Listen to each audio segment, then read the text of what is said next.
जय सद्गुरुदेव, जय पदशरणम। मेरे सद्गुरु की वाणी परम संत महात्मा यशपाल जी महाराज का प्रवृत्ति में निवृत्ति गृहस्थ धर्म के लिए श्रीमद् भगवद गीता का गीता सुधा भाष्य अध्याय 4 श्लोक 27। सर्वाणीन्द्रिय कर्माणि प्राण कर्माणि चापरे आत्मसंयम योगाग्नो जुह्वति ज्ञान दीपिते। हे अर्जुन, अनेक साधक इस प्रकार संयम का अग्निहोत्र करके निर्दोष हो गए हैं। कुछ साधक ऐसे भी होते हैं जो हृदय रूपी आरणी अर्थात काष्ठखंड को रगड़कर अग्नि उत्पन्न करने के लिए विवेक को मथनी बनाते हैं। इस मथनी को मन के समाधान से अच्छी तरह बांध या पकड़कर और बड़े धैर्य से दबाकर गुरु मंत्र की शक्ति से खूब जोरों से चलाते हैं। इस प्रकार निरंतर अच्छी तरह हृदय पर टंकोर घर्षण करते रहने पर शीघ्र ही उसका फल भी मिल जाता है, क्योंकि ज्ञान की अग्नि प्रकट हो जाती है। परंतु इस ज्ञानाग्नि के पूरी तरह प्रज्वलित होने से पहले जो थोड़ा सा धुआं निकलता है, वही रिद्धि सिद्धियों का मोह है। वह धुआं जब जल्दी ही निकल जाता है, तब पहले ज्ञानाग्नि की बहुत ही छोटी सी चिंगारी उत्पन्न होती है।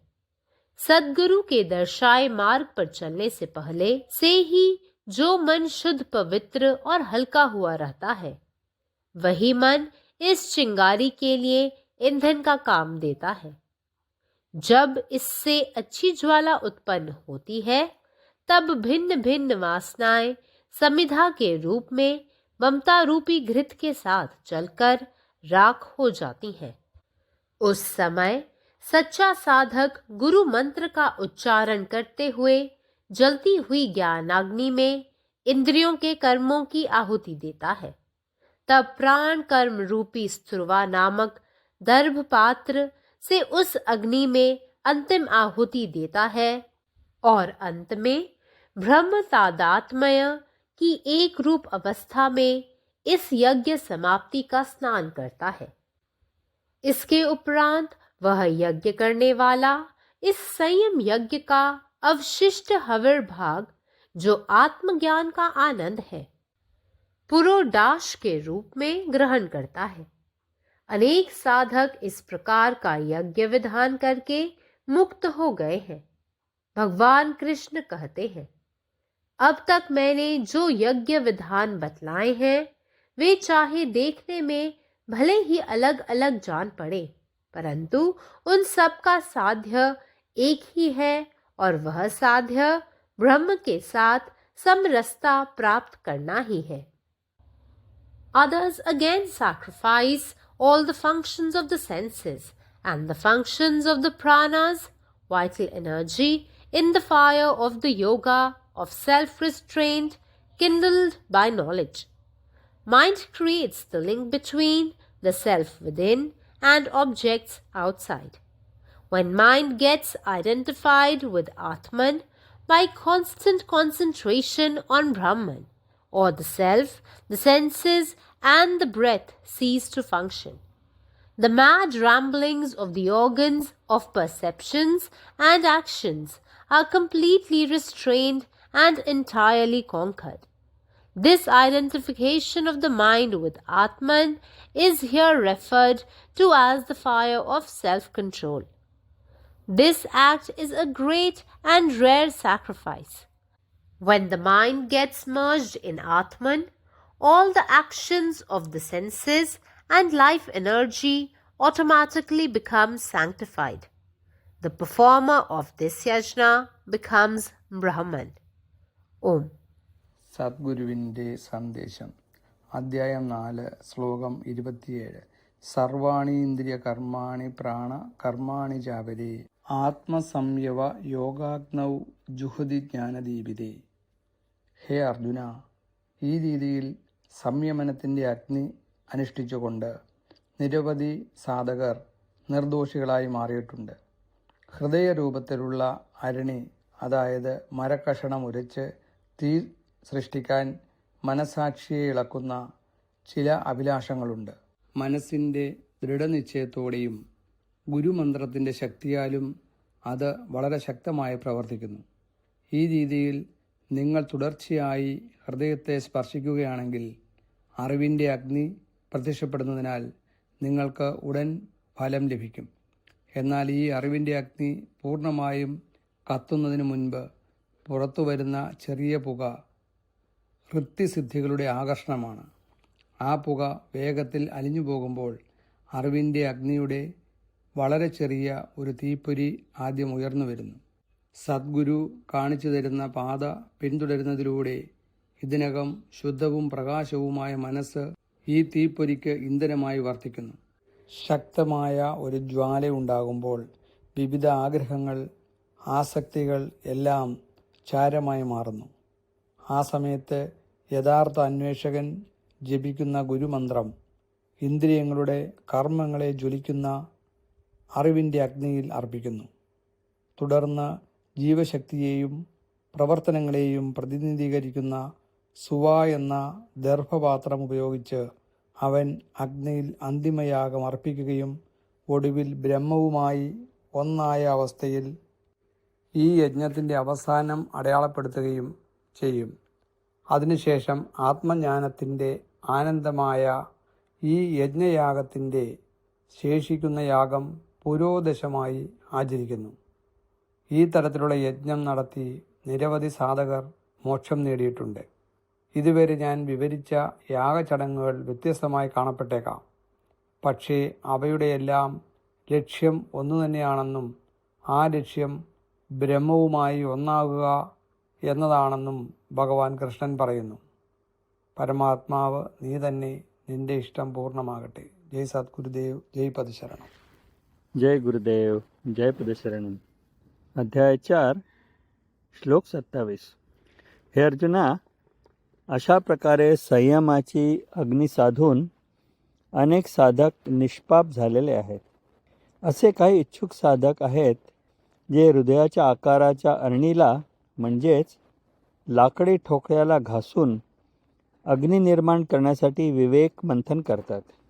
हे मंथन मनाच्या निश्चयाने चांगले बांधून किंवा धरून अत्यंत संयमाने दाबल्यास ते गुरुमंत्राच्या सामर्थ्याने अतिशय ताकदीने चालवले जाते. अशा प्रकारे जर तू सतत हृदयाला व्यवस्थित मंथन केले तर तुला लवकरच फळ मिळेल. कारण ज्ञानाची अग्नी प्रकट होते. परंतु ज्ञानाचा हा अग्नी पूर्णपणे प्रज्वलित होण्यापूर्वी जो थोडासा धूर निघतो तो रिद्धी आणि सिद्धीचे आकर्षण हे होय. जेव्हा तो धूर लवकर निघून जातो तेव्हा प्रथम ज्ञानाच्या अग्नीची एक छोटीशी ठिणगी निर्माण होते.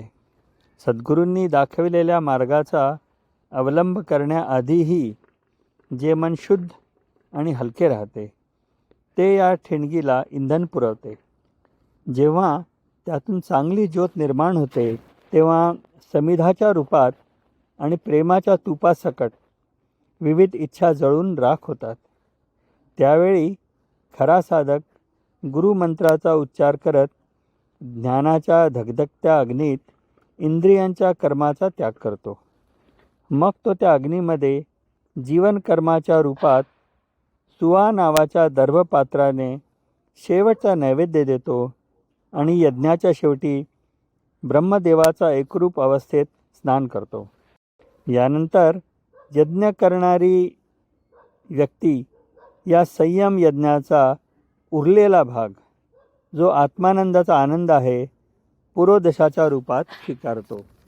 या प्रकारचा यज्ञविधी करून अनेक साधक मुक्त झालेले आहेत. भगवान श्रीकृष्ण म्हणतात की मी आजवर सांगितलेले यज्ञ कर्मकांड वेगवेगळे दिसू शकतात, परंतु या सर्वांचे ध्येय एकच आहे आणि ते ध्येय म्हणजे ब्रह्मदेवाशी एकरूपता प्राप्त करणे हेच आहे. इतर लोक ज्ञानाने प्रज्वलित झालेल्या आत्मसंयमाच्या योगाच्या अग्नीत इंद्रियांची सर्व कार्ये आणि प्राणांची सर्व कार्ये, महत्त्वाची ऊर्जा याला बलिदान देतात. मन आतील आणि बाहेरील वस्तू यामध्ये दुवा निर्माण करतो. जेव्हा ब्रह्म किंवा स्वतःवर सतत एकाग्रतेने मन आत्म्याशी ओळखले जाते, तेव्हा इंद्रिय आणि श्वास कार्य करणे थांबवतात. जाणीव आणि कृतींच्या अवयवांचे वेडेपण पूर्णपणे संयमित आणि संपूर्णपणे जिंकलेले होय.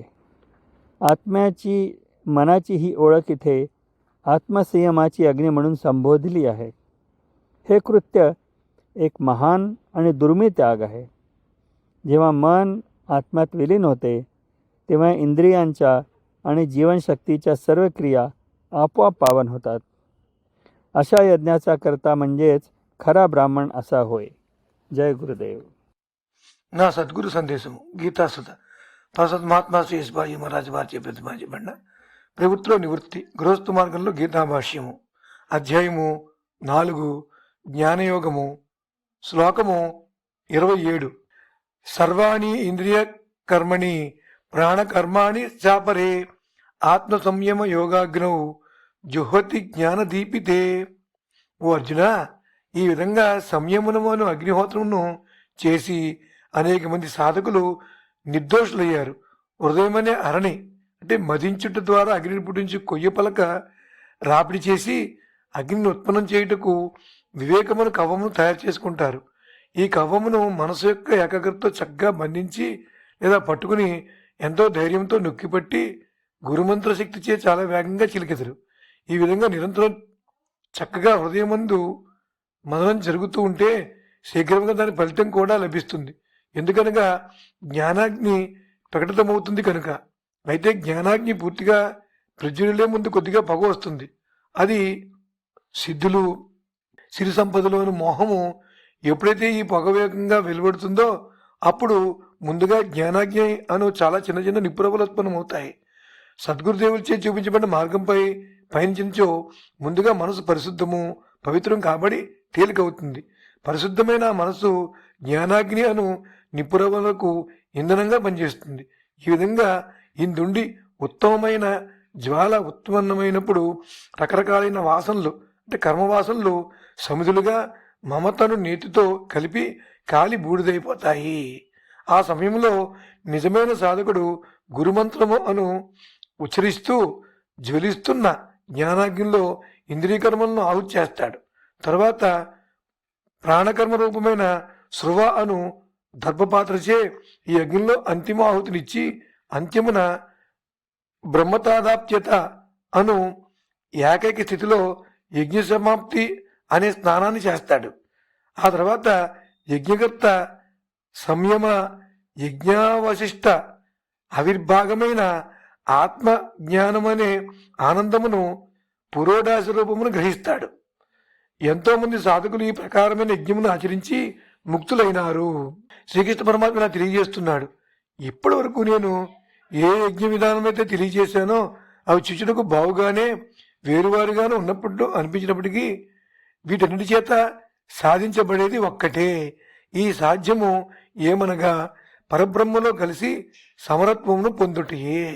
పరమాత్మ నీవే ఉన్నావు, నీ ఇష్టమే నెరవేరాలి. జై సద్గురుదేవ్, జై ప్రసరణ. सर्वाणीन्द्रियकर्माणि प्राणकर्माणि चापरे आत्मसंयम योगाग्नौ जुहति ज्ञान दीपिते.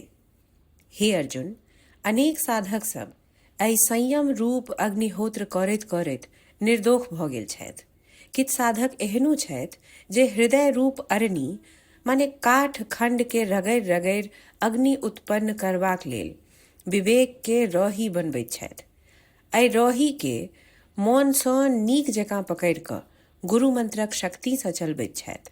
एहि प्रकार सदिखन हृदय पर चोट मारैत रहला पर शीघ्रे परिणाम भेटैत अछि, किएक तऽ ज्ञान अग्नि प्रकट भऽ जाइत अछि. मुदा ई ज्ञान अग्नि पूर्ण रूपे प्रज्वलित होयबा सँ पहिने जे कनि मनि धुआं निकलैत अछि, ओहि धुआंक नाम रिद्धि सिद्धिक मोह अछि. जखन ई धुआं समाप्त भऽ जाइत अछि तखन पहिल बेर अत्यंत सूक्ष्म चिंगारी फूटैत अछि। सतगुरु द्वारा देखाओल मार्ग पर चलबाक पहिने सँ जे मन शुद्ध, पवित्र आ हल्लुक बनल रहैत अछि, वएह मोन एहि चिंगारीक ईंधन बनैत अछि। जखन ई चिंगारी सँ उत्तम ज्वाला उत्पन्न होइत अछि, तखन भिन्न भिन्न वासनाक समिधा ममता रूप घृतक संगे जरि कऽ राख बनि जाइत अछि। तखन सच्चा साधक गुरु मंत्रक उच्चारण करैत करैत जरैत ज्ञान अग्नि में इंद्रिय कर्मक आहुति दैत अछि। तकर बाद प्राण कर्म रूप सुआ नामक दर्भ पात्र सँ ओहि अग्नि में अंतिम आहुति दैत अछि आ अंत में ब्रह्म तादाम्य रूप एक रस अवस्था में एहि जग के समाप्ति स्नान करैत अछि। जग समाप्ति भेला पर ई जग करऽ बला संयम यज्ञक अवशिष्ट हविर्भाग माने आत्मज्ञानक आनंद पुरोड़ाश रूपे स्वीकार करैत अछि। कैक साधक सब एहि प्रकारक जग विधान सँ मुक्त भऽ गेल छथि। भगवान कृष्ण कहैत छथि, एखन धरि जे जे जग विधान हम वर्णन केलहुँ ओ देखऽ में भने अलग लागय, मुदा सबके साध्य एके अछि आ ओ साध्य अछि ब्रह्म रंग समरसता प्राप्त करब। अखिल भारतीय संत मत सत्संग पंजीकृत दिल्ली, मुख्यालय B20 CC colony, Rana Pratap Bagh के सामने, दिल्ली। सत्संग आश्रम संत यश रूप तपोभूमि परिसर, अनंगपुर, जिला फरीदाबाद, हरियाणा।